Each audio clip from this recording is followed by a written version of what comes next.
What is up, guys? It is Quinn here, and in today's video, I'm going to be going through my Week 10 injury report. So just going through all the players who are questionable, doubtful, and then the guys who have already been ruled out heading into Week 10. If you guys enjoy the content, you find it informative, hit that like button, subscribe to the channel. If you guys have any fantasy questions, you drop them down below. You guys know I'll get back to you as soon as I can. And honestly, I think this week is one of the lightest weeks we've had in terms of injuries. I feel like the last few weeks we've just really been piled on with a ton of big names that are either out or questionable. And while there are definitely some big names who are either questionable or out this week, I do think it's pretty light in comparison to some past weeks. So I guess some decent news, in that regard. But looking at some of the players who are questionable heading into the Week 10 games, going to start it off with the London game and Cam Brate with that neck. And Cam Brate on his own isn't fantasy relevant, but some of you guys may be out there trying to stream Cade Otton. And so if Cam Brate does play, I think Otton is pretty unstartable. He could still get, the number one reps, but if it's a tight end by committee in an offense that's struggling, I wouldn't be super interested in playing Otton. If Brate is out, then I think Otton is in that high-end tight end 2 range, like a fringe play. Probably the biggest name on this list, Josh Allen. He is questionable with that elbow injury. Seems like he definitely avoided, a super serious, injury designation. I don't really have a super strong read on whether or not he's going to play this week. I'd say even with the injury, if he plays, you definitely want to fire him up as a start. I think if he plays, it definitely makes Gabe Davis a viable wide receiver 3 flex option. If Josh Allen is out, Gabe Davis would basically be totally off of my radar. Gabe Davis is someone who's going to get carried by Josh Allen and this overall offense. I don't think he's a talented enough player to, put up top production with a backup quarterback. So that's my read on that situation. We have Jerick McKinnon dealing with shoulder, knee, and hamstring injuries. I guess this is only semi-relevant because it could create a less gross committee if he is out between Pacheco and CEH. Probably make CEH a decent play if he can get that receiving work. I'd imagine he would get it over Pacheco, but we really just have no idea with this Chiefs backfield. Then we have 2 Texans wide receivers, Brandon Cooks with a wrist, Nico Collins with a groin injury. I think for Cooks, if he plays, he's going to be a back-end wide receiver 3 option, probably a fringe start, not someone you love, but with the bye weeks, I could understand starting him. I would be avoiding Nico Collins regardless of whether or not Brandon Cooks plays this week. Then I guess not a guy who's really fantasy relevant, but just, important to point out. We have Kenny Golladay, who has been practicing this week with that knee injury. I really don't think he's fantasy relevant. I still think, Wan'Dale Robinson is going to be the guy there, but just kind of throwing that out there that he may play this week. We have Ryan Tannehill, who has missed, I believe, the past 2 weeks with an ankle injury, and then he was also sick at some point in there. We've seen Malik Willis, be the starter. They don't really give him a ton of opportunities to, win or lose the game. I don't think this really affects anyone. We're probably not starting any of these, Titans weapons aside from Derrick Henry, and you're going to be firing up Derrick Henry regardless of the quarterback position. Looking at the Cowboys backfield, we have Zeke questionable with that knee. I would lean towards him playing in this game. I do think he'll probably give it a go.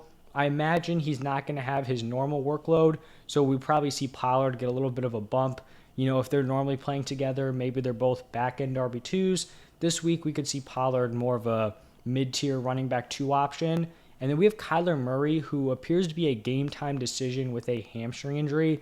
Not great news, especially an injury that's going to limit the mobility of someone who does have rushing upside. It kind of seems like every year, Kyler gets off to a decent start, and then he gets hit with some sort of injury, ailment, and then the production kind of falls apart. I think it was 2 years ago, he was on fire through the first half of the season, on pace to break Lamar Jackson's point per game record, and then he had a shoulder injury, really, tanked his rushing production.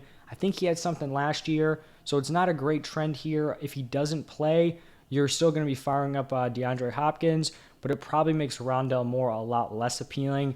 If he plays, he's still someone I'd be willing to start, but probably more in that QB 6 to 10 range, not a top 5 guy where he would normally slot in. And then we have Matt Prater, who is dealing with a hip injury and illness. So if he's the kicker you have in there, you may be looking for a replacement. We have Matthew Stafford, who is questionable with a concussion. I believe this popped up midweek, which I don't think is a great sign. In all honesty, we're probably not going to be playing Stafford. Like, I don't think anyone's starting Stafford in a one quarterback league. And in terms of how it affects the rest of this offense, I mean, no one's probably starting on Robinson. No one's probably starting the running backs. Obviously, you're still going to fire up Cooper Kupp, but it kind of feels like a Ryan Tannehill situation at this point where, you obviously want the guy to play, but in the grand scheme of things, it probably doesn't change a ton for fantasy. And then looking at the Commanders, we have J.D. McKissic, questionable with a neck. I do not believe he practiced all week, so I would expect him to probably be out for this game. They just play on Monday, so we don't have the official injury report. So just kind of, throwing stuff out here. I think that's a boost to Antonio Gibson, gives him some more receiving upside with McKissic out of the lineup. And then we have Jahan Dotson, who logged a full practice on Friday with that hamstring injury. Good news for Dotson. Not someone I'd be interested in starting, but I just think it'll be good to see him, back out on the field. He definitely had a strong start to the season, so you just want to see these young, talented players, out there and at least getting some reps in, getting some experience. Now, shifting over to some of the players who have already been ruled out this week, we have Russell Gage out with a hamstring. Not someone who's super fantasy relevant at this point. The Bucks wide receiver room after Evans and Godwin has kind of been brutal. Coming into the season, it was like, oh, they have Evans, Godwin, Julio, Gage, and then Gage and Julio both can't stay healthy. When they are healthy, they're not giving you a ton. So just, throwing his name in there. Josh Reynolds out with a back injury. Probably, no one was starting Reynolds. I will say, that wide receiver 2 spot for the Lions is just totally up for grabs. So if Jameson Williams is able to get back and healthy, before the season's done, I think he could be a very interesting option and is someone you could just toss on your IR if he is on waivers. We've got Mecole Hardman, who was on a very impressive stretch over the last 4 weeks. I'd kind of started to buy into him a little bit. I think I listed him as a fringe start. He was in the top 36 wide receivers, and now he's out with an abdomen injury. Very unfortunate. I guess the silver lining here is that maybe we get to see an increased workload from either Kadarius Toney or Sky Moore. If either of those guys get their reps bumped, that's something I'd be very interested to watch. Sky Moore is someone who I really liked coming into the season. He has been a massive disappointment. Not that he has played poorly, it's just the fact that he hasn't been able to earn opportunities when I thought he definitely would be able to.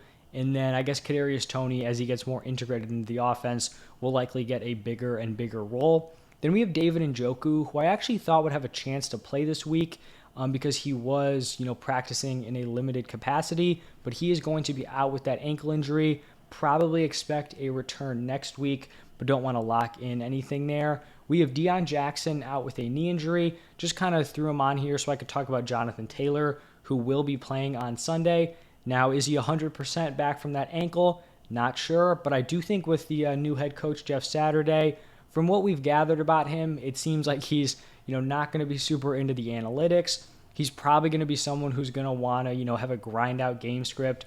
Former offensive lineman. I feel like he's going to want to run the ball. So we actually could see JT get some opportunities here. He's probably going to have a pretty significant workload if he is healthy. So I definitely think he's someone we're starting. And, I just think we got to hope for the best there with JT.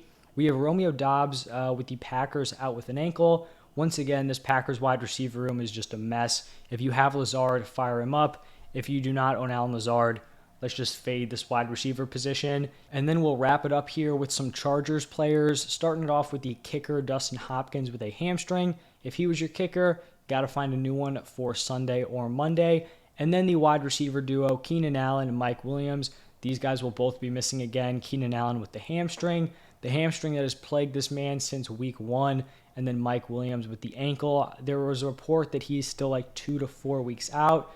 So we'll see when he gets back. Just a rough situation here for the Chargers, for Justin Herbert, for these wide receivers. Guys you thought would be locked in, studs. Justin Herbert, who should be a top-tier QB1.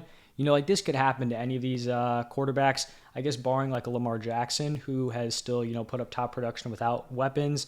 But, if you're going to take away a quarterback's, too strong, their top 2 weapons, it's going to be tough for them to produce, especially if they don't have elite rushing upside, which is something that Justin Herbert does not have. So that's what we're looking at for the injuries for this week. If you guys have any start sits, you have to change your lineup up a little bit, just drop those questions down below. I will get back to you. As always, thank you guys for stopping by, and I'll see you in the next one.